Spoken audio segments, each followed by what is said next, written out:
RSS ने इन लोगों को जाहिल ही नहीं बनाया है, बल्कि वहशी बना दिया है, जंगली बना दिया है, जानवर बना दिया है। ऐसे जंगली, ऐसे जानवर जो कि अब किसी की कुछ भी सुनना नहीं चाहते हैं। जो उनको सिखा दिया गया है, जो रटा दिया गया है, बस उनको वही समझ में आता है। उसके अलावा वो कुछ भी सुनने को तैयार नहीं। ह्यूमिलिएशन कि बिल्किस बानो आज भी जिंदा है, बिल्किस बानो का पति आज भी जिंदा है। Can we imagine? क्या इसको हम जो है आज सोच सकते हैं कि बिल्किस बानो जो है वो जी रही है या मर रही है? अगर वो जी नहीं रही है और हर रोज़ हर पल मर रही है, तो उसको हर पल मरने के लिए जो मजबूर करने वाले लोग हैं वो कौन है? इस देश की शासन सत्ता पर बैठे हुए लोग हैं, इस देश का सुप्रीम कोर्ट है, इस देश में जो गुजरात राज्य है उसकी जो सरकार है वो इसको मजबूर कर रही है। तो ऐसे लोगों पर जो है कभी भी भरोसा नहीं किया जाता है। इस बात को अच्छी तरह जानती है कि जो किसी भी समाज में जो है सबसे जो सेंसिटिव पार्ट होता है वो महिलाएं होती हैं, और महिलाओं की इज्जत जो है जिस तरीके से हम लोगों ने स्थापित कर दी है समाज में, तो उस तरीके से अगर आज किसी को भी भय दिखाएं उन लोगों के, महिलाओं की इज्जत का जो है, तो वहाँ पर उन पर जो है किसी भी तरह से जो है आसानी से एक प्रेशर क्रिएट किया जा सकता है। तो आज जो आरएसएस जो है इस देश को हिंदू राष्ट्र बनाने के लिए जिन साधनों का, तमाम साधनों का उपयोग कर रही है, उनमें से एक साधन आज हमें ये नज़र आता है। जो पुलिसकर्मी थे उनका नैतिक दायित्व था कि उनके ऊपर जो जिम्मेदारी थी ना केवल उन दो महिला की थी, बल्कि पूरे समाज का जो एक विश्वास है उसको निभाने की जिम्मेदारी जो है उन पुलिस वालों के ऊपर थी। उन पुलिस वालों की जिम्मेदारी बनती थी कि वो अपनी जान दे दे, लेकिन वो जो है उस जो महिलाएं थीं उनको जो है उस भीड़ के हवाले ना करते।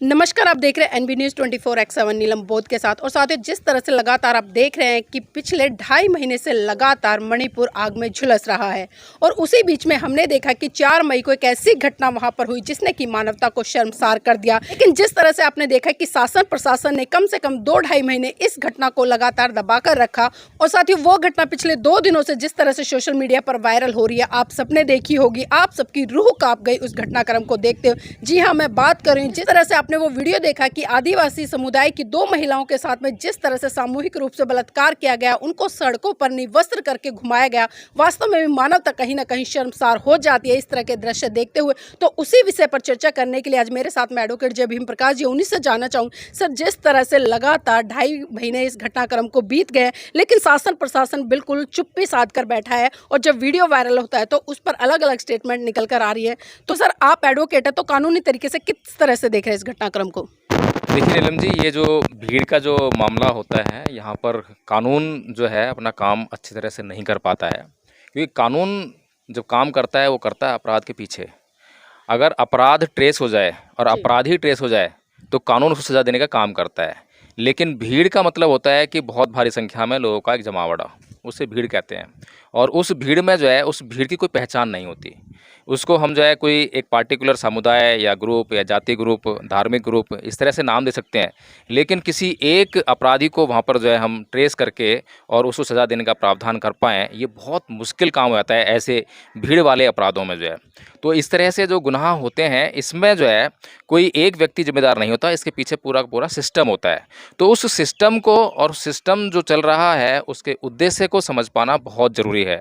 अगर हम उस उद्देश्य को नहीं समझते हैं तो वो घटनाएं जो हैं भविष्य में भी वो घटनाएं होती रहेंगी, इसकी आशंका बनी रहती है। इसलिए यदि सरकार ये चाहती है कि ऐसी घटनाओं पर जो है रोक लगे, तो सबसे पहले ज़रूरत इस बात की है कि उस भीड़ को जो है ट्रेस आउट किया जाए कि वो भीड़ जो है किस तरह की थी। कोई धार्मिक सांप्रदायिक भीड़ थी, जातीय ग्रुप की भीड़ थी, या किस तरह की भीड़ थी, और उस भीड़ की क्या समस्याएं थीं, उस भीड़ की मनोवृत्ति क्या थी। तो ये सब जो है बातें सोचकर समझकर जो है जब उन पर जो है काम किया जाएगा, तब भविष्य में ऐसी जो घटनाएं हैं उनको रोका जा सकता है। हाँ सर, लेकिन सर जिस तरह से हम देखते हैं कि पुलिस प्रशासन पर कहीं ना कहीं एक जनता का विश्वास होता है, वो बड़ी उम्मीद पाल कर रखती है, और पुलिस का एक स्लोगन भी अक्सर हम गाड़ियों पे पढ़ते हैं, सुनते हैं, पुलिस सुरक्षा सदैव आपकी सुरक्षा में। तो ये नारा सर कितना चरितार्थ होता है इस तरह की घटनाओं को देखते हुए? देखिए, पुलिस जो है एक डिपार्टमेंट है, प्रशासनिक व्यवस्था है, और प्रशासनिक व्यवस्था का सारा कंट्रोल जो है वो राजनीतिक सत्ता में होता है, और सत्ता जो चाहे वो कर सकती है। तो आपने स्लोगन पढ़ा है कहने के लिए तो हमें पता है कि पुलिस हमारी सुरक्षा में हमेशा तैनात रहती है। पुलिस की जो वर्दी देखते ही जो बदमाश होते हैं वो घबरा जाते हैं। लेकिन ये जो है हकीकत में और बातों में इसमें बड़ा अंतर है। बातें करने के लिए हम बड़ी-बड़ी बातें कहते हैं कि आज हमारे पास न्यायालय है, पुलिस डिपार्टमेंट है, शासन है, सत्ता है, सारा नियंत्रण है, सब कुछ है, लेकिन ऐसा ज़मीन पर हमें कुछ दिखाई नहीं देता। अगर हम देखें कि बड़े-बड़े अपराधी जो हैं आज अगर दबंगई से समाज में कायम हैं, तो उसका कारण जो है वही पुलिस व्यवस्था है, क्योंकि वो पुलिस वही पुलिस जो है उन लोगों को संरक्षण देने का काम करती है। अगर मणिपुर की घटना को देखें, तो जो 2 महिलाएँ निर्वस्त्र करके घुमाई गई हैं सड़कों पर जो है, तो और उनके साथ में जो बहुत भीभत्स घटना घटी है, उस घटना का ज़िक्र करते हुए रूह काँप जाती है। वो उस बीभत्स घटना को अगर अंजाम दिया गया, तो उसके पीछे जो अगर हम देखें कि जो 2 महिलाएँ थीं, वो पुलिस की कस्टडी में थीं, और जो पुलिस की कस्टडी में थी, तो पुलिस से छीनकर जो है उन बदमाशों ने, उस भीड़ ने उन महिलाओं के साथ में जो है वो भीभत्स घटना को अंजाम दिया है। सबसे बड़ी बात ये है नीलम जी कि जिसके शरण में कोई व्यक्ति होता है, तो उस व्यक्ति की ज़िम्मेदारी होती है कि उसकी शरण में आए हुए व्यक्ति को किसी भी कीमत पर सुरक्षा प्रदान करे। हमने बहुत सारे किस्से, कहानियाँ सुने हैं, जहाँ पर कि शरण में आए हुए व्यक्ति की रक्षा करने के लिए लोगों ने अपनी जान तो दे दी है। वो जो पुलिसकर्मी थे, उनका नैतिक दायित्व था कि उनके ऊपर जो ज़िम्मेदारी थी, ना केवल उन 2 महिला की थी, बल्कि पूरे समाज का जो एक विश्वास है, उसको निभाने की ज़िम्मेदारी जो है उन पुलिस वालों के ऊपर थी। उन पुलिस वालों की ज़िम्मेदारी बनती थी कि वो अपनी जान दे दें, लेकिन वो जो है उस जो महिलाएँ थीं, उनको जो है उस भीड़ के हवाले ना करते। और उन पुलिस वालों ने जो है क्या उस पे एक्शन लिया, क्या नहीं किया, मतलब जो है हम ये देखते हैं कि जैसे कि आसानी से जो है पुलिस वालों ने जो है उस भीड़ को वो महिलाएँ जो है सुपुर्द कर दी कि तुम चाहे इनके साथ जो कुछ करना है करो और हमें छोड़ दो। इस तरह का हमें जो है वो दृश्य, या हम कहें कि वो जो घटना है वो हमें देखने को मिली, जो कि बहुत ही भयानक सीन जो है हम लोगों के सामने प्रस्तुत करती है कि कल के दिन यहाँ पर पूरे भारत में कहीं पर भी ऐसी घटनाएं जो है अंजाम दी जा सकती हैं।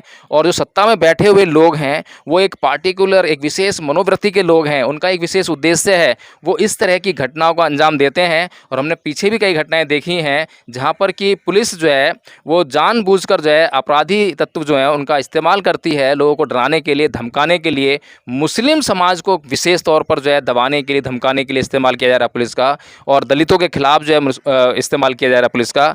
और जो ये जो शासन सत्ता है, जिन लोगों की शासन सत्ता है, वे इसके पीछे जो है सीधे-सीधे उनका हाथ दिखाई देता है हमें जो है।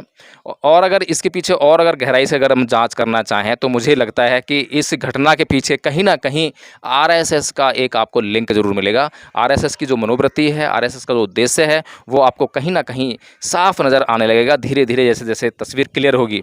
और जो वहाँ की जो सामाजिक परिस्थितियाँ हैं मणिपुर की, वहाँ पर 3 जातीय समूह रहते हैं, जहाँ पे कि मैतेई एक है, नगा है और कुकी है। ये 3 जाति समूह रहते हैं। और इसमें अगर हम देखें कि 60 विधायकों में से मणिपुर के 40 विधायक जो है मैतेई समाज से आते हैं, मैतेई जो समुदाय है वहाँ से जो है। बाकी के जो, और मैतेई समाज जो है वो ज़्यादातर हिंदू है, उसमें कुछ मुस्लिम भी हैं, लेकिन अधिक संख्यक जो है वो हिंदू वर्ग है। उसके अलावा जो नगा और कुकी समाज जो है वो ईसाई समुदाय है, और उसके जो विधायक हैं, बाकी के जो 20 विधायक जो हैं उसके समुदाय से आते हैं। तो इस तरह से अगर हम देखने का प्रयास करें कि ये जो घटना को अंजाम दिया गया वो मैतेई समुदाय के द्वारा, जो कि पार्टिकुलर एक हिंदू समाज ज़्यादातर उसमें अधिसंख्यक है, यानी कि हिंदुओं के द्वारा जो है मुसलमानों के विरुद्ध जो है ये कार्रवाई की गई है, ये घटना को अंजाम दिया गया है। और हिंदुओं को आज कौन संगठित करने का काम कर रहा है, धार्मिक उन्माद कौन उनके भीतर पैदा कर रहा है, सांप्रदायिकता का जहर उनके भीतर कौन घोल रहा है, ये किसी से छुपा नहीं है। इसलिए मैं कह रहा हूँ, सीधे-सीधे मुझे ये साफ दिखाई दे रहा है कि जो मणिपुर में जो चल रहा है उसके पीछे कहीं ना कहीं जो है आरएसएस की जो घटिया मानसिकता जो है उसके दर्शन हमें साफ साफ होते हैं। और एक चीज़ आप देखिए कि आरएसएस का उद्देश्य क्या है। आरएसएस ने अपना उद्देश्य जो है बार बार, ये जो गुंडे मवाली संत उन्होंने बिठा रखे हैं, उनके माध्यम से बार बार ये बताते हैं मंचों के माध्यम से कि हिंदू राष्ट्र की स्थापना करेंगे, हिंदू राष्ट्र की स्थापना करने के लिए मणिपुर में जो है संपूर्ण ज़मीन पर जो कब्जा हो जाए, इसकी बहुत भारी आवश्यकता है। 60 में से 40 विधायक उनके पास हैं। अगर वो जो ये जो मैतेई समाज जो है वो पार्टिकुलर एक विशेष भूमि पर निवास करते हैं, जिसे हम घाटी कहते हैं, इम्फाल घाटी के आसपास जो है। बाकी जो ऊपर की जो पहाड़ियाँ हैं, पहाड़ी इलाके जो हैं वो संरक्षित इलाके हैं, वहाँ पर जाकर जो है ये मैतेई समाज के लोग जो है ज़मीन नहीं खरीद सकते हैं। अगर ये मैतेई समाज ने जो याचिका दायर की है हाई कोर्ट में कि उनको जो है एसटी जो वर्ग है, एसटी का जो आरक्षण है वो उनको मिल जाए, संरक्षण उनको मिल जाए, अगर ऐसा उनको मिल जाता है तो आप देखेंगे कि इस आरक्षण के तहत, इस संरक्षण के तहत जो है वे ऊपर की जो घाटियों में जो बसे हुए लोग हैं, उनके पास जो ज़मीनें हैं उनको भी खरीदने में कामयाब हो जाएंगे। यदि उनकी ज़मीनों पर ये लोग कब्जा कर लेते हैं तो वहाँ पे जो है जो नगा और कुकी जो हैं वो उनको सरेंडर करना पड़ेगा इनके सामने जो है, और एक तरह से पूरे मणिपुर में जो है हिंदुत्व का जो है नंगा नाच हमें देखने को मिलेगा, जो कि आरएसएस चाहती है। सर, जिस तरह से हम सोशल मीडिया पर देख रहे हैं कि तमाम लोग अपने अपने तरीके से विरोध प्रदर्शन भी कर रहे हैं और लगातार कह रहे हैं कि इस तरह की घटनाएं, जो चीर हरण की घटनाएं, वो महाभारत में देखी गई थी द्रौपदी वाले प्रकरण में, जब युधिष्ठिर जुए में उसको हार जाते हैं। तो सर, क्या लगता है कि वो महाभारत वाला दौर, चाहे वो काल्पनिक है, जो भी है, क्या वो आज लौट कर आ गया है? देखिए, जिस तरीके से जो है जो आर्य लोग हैं, जो दुर्योधन जब द्रौपदी को जीत लेता है तो द्रौपदी को जीतने के बाद दुर्योधन और दुशासन मिलकर जो है उसका जो चीरहरण करने का प्रयास करते हैं, वो इसी प्रकार का जो है कर्तव्य था जो आज हमने जो है मणिपुर में देखा है। तो चीर का मतलब ये होता है कि किसी भी महिला को जो है निर्वस्त्र करना, उसको चीरहरण कहते हैं। और भरी सभा में वहाँ पे जो है चीरहरण करने का प्रयास किया गया था। यहाँ पर भी जो है पब्लिकली जो है उन लेडीज़ को जो है निर्वस्त्र किया गया है। तो ये बिल्कुल जो है जो मैंने पहले भी कहा है कि आरएसएस की जो नीतियाँ हैं, आरएसएस की नीतियों को अंजाम देने के लिए जो साधन उन्होंने अपनाए हैं, वो एक तो हथियार, हिंसा और भय और आतंकवाद, इनका जो सहारा लेकर जो है वो दूसरों को डराने, धमकाने और उनका जो है धर्म परिवर्तन कराने का काम जो करने का प्रयास कर रही है आरएसएस जो है।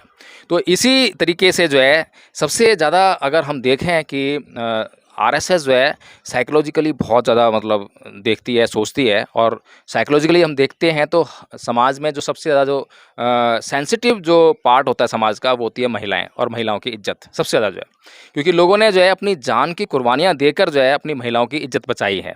लेकिन जो ये घटनाक्रम हुआ उसमें देखें कि जो दो महिलाएं हैं, उनके जो पुरुष हैं, एक भाई है और एक बाप है, उनको जो है जान से मारा गया क्योंकि वो उनको बचाने की कोशिश कर रहे थे।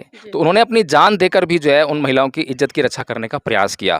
तो आरएसएस इस बात को अच्छी तरह जानती है कि जो किसी भी समाज में जो है सबसे जो सेंसिटिव पार्ट होता है वो महिलाएं होती हैं, और महिलाओं की इज्जत जो है जिस तरीके से हम लोगों ने स्थापित कर दी है समाज में, तो उस तरीके से अगर आज किसी को भी भय दिखाएं उन लोगों के, महिलाओं की इज्जत का जो है, तो वहाँ पर उन पर जो है किसी भी तरह से जो है आसानी से एक प्रेशर क्रिएट किया जा सकता है।